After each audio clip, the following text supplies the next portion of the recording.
संगच्छध्वं संवदध्वं शंभो मनासि जानतां देव भाग्यम यथा पूर्वे संजनाना उपासते समानीव आकुति समाना हृदयानि वह समानमस्तु ओ मनो यथा वह सुसहासति। ऋषियों ने करीब 15,000 साल पहले इन ऋचाओं के माध्यम से पृथ्वी के वासियों को एक समाज बनाने का आह्वान किया था जहां किसी का शोषण न हो। लेकिन आज तक हम पृथ्वीवासी ऐसे समाज की रचना न कर पाए।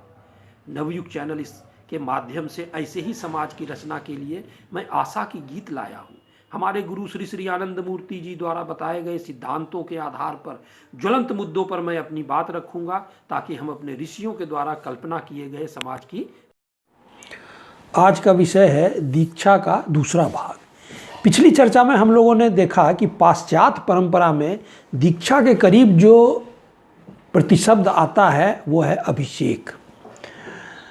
क्रिश्चियनिटी में अभिषेक के लिए एक पादरी की ज़रूरत होती है और अभिषेक का एक रिचुअल भी है। इस्लाम में किसी मौलवी या अन्य की ज़रूरत नहीं होती है। अभिषेक के लिए कलमा पढ़ने की ज़रूरत है और फंडामेंटल फेथ जो 5 उसके हैं उसको आप कबूल कर लें, आप इस्लाम में दीक्षित हो गए, आपका अभिषेक हो गया। सनातन परंपरा में दीक्षा 2 भागों में दी जाती है।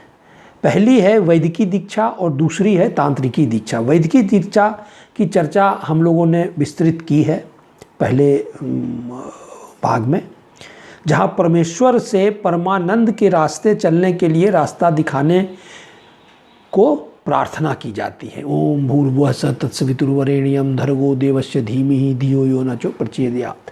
इस तरह के और भी ऋचाएँ हैं जिसके माध्यम से हम परमेश्वर को, ईश्वर को प्रार्थना करते हैं कि हमें, हमारी बुद्धि को अपने तरफ परिचालित करो। अब इसका दूसरा भाग जो तांत्रिकी दीक्षा है, जब वैदिकी दीक्षा से प्रसन्न होते हैं परम पुरुष और एक योग आचार्य के पास हम जाते हैं, तब हमें तांत्रिकी दीक्षा मिलती है और हमारा भाग्य खुलता है। तो तांत्रिकी दीक्षा एक उपासना पद्धति है। This is a cult. तांत्रिकी दीक्षा के बारे में शास्त्र क्या कहता है? दीप ज्ञानम यतो दद्यात् कुर्यात् पाप क्षयम तथा तस्मात् दीक्षित सा प्रोक्ता सर्वतंत्रस्य सम्मता।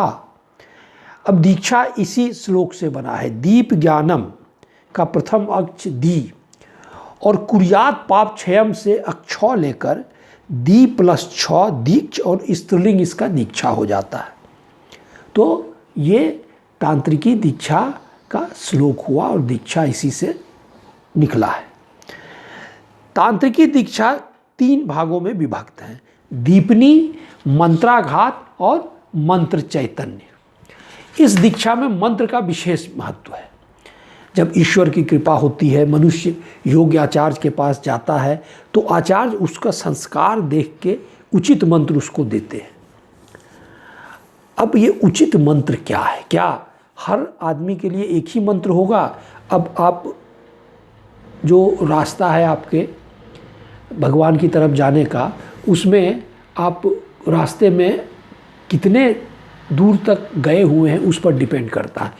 अगर आप मान लेते हैं कि एक कमरे में बंद है, बाहर से कुंडी लगा हुआ है, आप गड्ढे में हैं, आप कुछ भी कहते रहिए, कोई जाता हो, भाई आप कौन हो, फलाना हो, बड़े अच्छे हैं, तो ठीक है, वो चला जाएगा।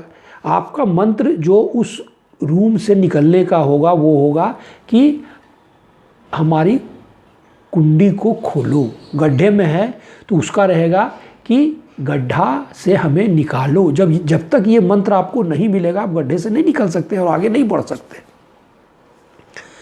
तो ये मंत्र आपको योग्य शिक्षक से ही मिल पाएगा कि आपका संस्कार कहाँ तक गया है, आपको अब किस मंत्र की ज़रूरत है। अब ये मंत्र क्या है? दीक्षा के लिए मंत्र सिद्ध होना चाहिए। मंत्र है मननात् तारयेत यस्तु स मंत्र परिकीर्तिता, जिसके मनन से हमारा परित्राण हो जाए, मन ही मन जाप करने से परित्राण हो जाए, वही मंत्र। हर एक शब्द, हर एक अक्षर का विन्यास शब्द जो है मंत्र है, लेकिन वो उस मंत्र से हमें हमारा परित्राण नहीं होगा। शास्त्र क्या कहता है उसके लिए? वो सिद्ध होना चाहिए। चैतन्य रहिता मंत्रा प्रोक्ता वर्णास्तु केवला, चैतन्य रहिता मंत्रा प्रोक्ता वर्णास्तु केवला, फलम नैव प्रयच्छन्ति लक्ष्य कोटि जपैरपि। अगर मंत्र चैतन्य रहित है, चैतन्य रहित मतलब और उसको सिद्ध नहीं किया हुआ है आप उसको, तो वो केवल वर्णों का समूह है। आप उसको लाखों बार भले ही न जप करें, उससे कोई फल मिलने वाला नहीं है। अब यह मंत्र चैतन्य या सिद्ध कैसे होता है? यह सिद्ध मंत्र दैवी शक्ति को दैवी शक्ति में बदलने की कुवत रखती है। मंत्र को सिद्ध मंत्र में बदलना महाकौल ही कर सकते हैं। अब महाकौल कौन है? कौल वह है जो अपनी कुल कुंडली की साधना करते हैं और अपनी दैवी शक्ति को सहस्रार तक ले जा सकते हैं। महाकौल वे हैं जो दूसरों की कुल कुंडली दैवी शक्ति का पुरस्चरण या सहस्रार तक ले जा सकते हैं। मतलब वो खुद तो सहस्रार तक अपने कुल कुंडली को ले जा सकते हैं, उसके साथ दूसरे को भी वो प्रेरित कर उसके कुल कुंडली का पुरस्चरण कर सकते हैं। पुरस्चरण में कि वो फिर से सहस्रार तक ले जाए। महाकौल जब किसी मंत्र के द्वारा मूलीभूता ऋणात्मक शक्ति, फंडामेंटल नेगेटिविटी जिसे कुल कुंडली कहा जाता है, उसे मूलीभूता धनात्मक शक्ति, धनात्मिका शक्ति, फंडामेंटल पॉजिटिविटी जिसको सहस्रार कहते हैं, वहाँ तक पहुँचती है तो वो मंत्र सिद्ध मंत्र कहलाता है। इसी तरह महाकौल उस मंत्र को सिद्ध करते हैं। केवल यही सिद्ध मंत्र है जो चैतन्य मंत्र के नाम से जाना जाता है और आध्यात्मिक क्षेत्र में प्रयुक्त होता है। तो दीक्षा में 3 चीज़ हम लोगों ने क्या देखा? दीपनी, मंत्राघात और मंत्र चैतन्य। अब ये मंत्राघात क्या है? जब किसी आध्यात्मिक साधक को योग्य आचार्य के द्वारा सिद्ध मंत्र दिया जाता है। सिद्ध मंत्र हम लोगों ने देखा क्या है, किस उसके लिए क्या होगा? उत्तिष्ठत जागृत प्राप्य वरान्नी बोधत सुरक्षदारा निशतादिरुत्तया दुर्गम पतस्तत् कवियो बदंती। वेद कहते हैं कि योग्य आचार्य के जाओ, आचार्य के पास जाओ साधना में आगे बढ़ने के लिए। योग्य आचार्य क्या करेंगे? वो हमारे संस्कार को देखते हुए सिद्ध मंत्र देंगे कि भाई इसको अपने कमरे से निकलने के लिए एक सिद्ध मंत्र देना चाहिए कि भाई हमारा कुंडी खोल दो, या हमें गड्ढे से निकलने के लिए, या हम छत पर हैं, हमको छत से नीचे उतरना है तो हमारे पास सीढ़ी नहीं है तो हम सीढ़ी किसी से मांगेंगे। तो ये हमारा सिद्ध मंत्र होगा।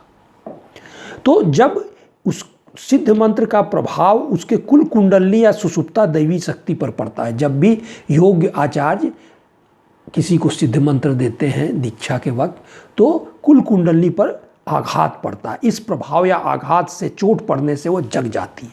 जैसे कोई मनुष्य सो रहा है तो उस पर आघात किया जाए तो वो जग जाएगा।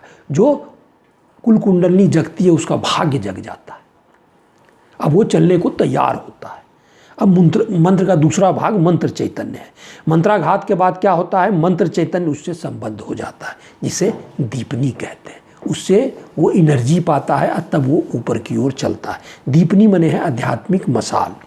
जब यह सुषुप्त दैवी शक्ति कुल कुंडली जागृत होकर ऊपर की ओर चलती है तो उस दीपनी से प्रकाश पाती है। मान लो कि एक गहरा अंधकार है, अगर हमारे पास दीपनी है तो दीपनी मने मसाल, तो हम आसानी से आगे बढ़ सकते हैं। तो दीपनी क्या हुआ उसे हम समझें, प्रत्येक सत्ता का स्वभाव उसमें छिपा रहता है। हमारे मैपन में परम पुरुष छिपे हुए हैं। यही खेल है, यही लीला है, वे हम में ही हैं, वो हमारे अंदर ही हैं, किंतु हम उन्हें नहीं जानते हैं, उन्हें नहीं देख पाते हैं। क्यों? इसलिए कि हम माया के घटाटोप अंधेरे में घिरे हुए हैं। माया ही हमें चारों तरफ से घेरी हुई है। यह तांत्रिकी दीक्षा एक टॉर्च के समान है। इस टॉर्च का उपयोग करके हम घन अंधकार के बीच में अपना रास्ता देख लेते हैं, इसीलिए इसे दीपनी कहा जाता है। जो ही यह सुषुप्त दैवी शक्ति जागृत होकर ऊपर की ओर बढ़ती है, मनुष्य के संस्कार, उसके प्रारब्ध जलकर भस्म हो जाते हैं, वे राख में परिणत हो जाते हैं। क्योंकि हमें जन्म मृत्यु के बंधन से छूटना है तो हमें अपने संस्कार को भी जलाना होगा। अब उस साधक को जिसका सारा संस्कार जल गया हो, प्रारब्ध खत्म हो गया हो, उसे दग्ध बीज कहते हैं।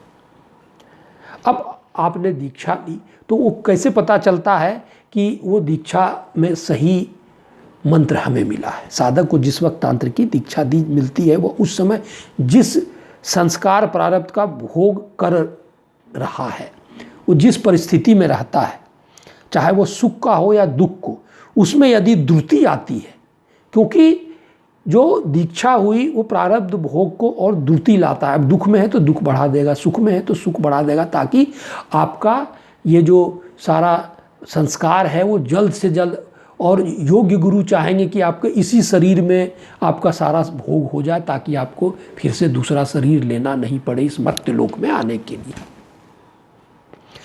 तभी आप समझेंगे कि आपको एक एप्रोप्रिएट सिद्ध मंत्र मिला है, उसका साधना अच्छा हो रहा है। अब अगर योग्य गुरु के सानिध्य में ये सिद्ध मंत्र मिलता है तो दुख बढ़ता है, तो गुरु के सानिध्य, गुरु के दर्शन, गुरु के श्रवण से आदमी विचलित नहीं होता है। तो इसीलिए योग्य गुरु से ही दीक्षा लेनी चाहिए। तो दीक्षा का मतलब क्या हुआ? पुरस्चरण किया हुआ मंत्र देना, सिद्ध मंत्र देना, जो दीपनी के द्वारा हमें रास्ता दिखाए और हमारे संग्रहित पापों को समाप्त करे और पापों का नष्ट करने का कारण बने, और हम जन्म मृत्यु के बंधन से छुटकारा पाकर हम परमानंद की गोद में जाएं और हम मोक्ष और मुक्ति का हमारा रास्ता प्रशस्त हो। इस प्रकार हम देखते हैं यथार्थ आध्यात्मिक दीक्षा ओरिएंटल या सनातन परंपरा में ही है। पाश्चात्य परंपरा को हम ज़्यादा से ज़्यादा अभिषेक या इनिशिएशन कह सकते हैं, वो दीक्षा के निकट नहीं है।